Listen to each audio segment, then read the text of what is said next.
شعيرة غسل نعال اللطامة الذاهبين إلى السجود إلى قبر الحسين، كما عرضنا في مقاطع كثيرة سابقة. هؤلاء الذين يلطمون ويطبرون ويصرخون، الذين يشوهون صورة الإسلام. من الشعائر عند الشيعة غسل أقدام هؤلاء والتبرك بما غسل من أقدامهم.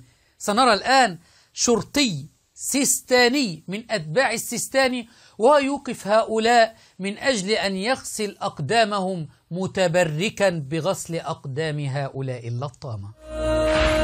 بس بحسين لك خيعونا خدام لحسين ويعرفونا، خلي يسمعنا لي ضدك والجحد، انت غايتنا واصل مضموننا انت.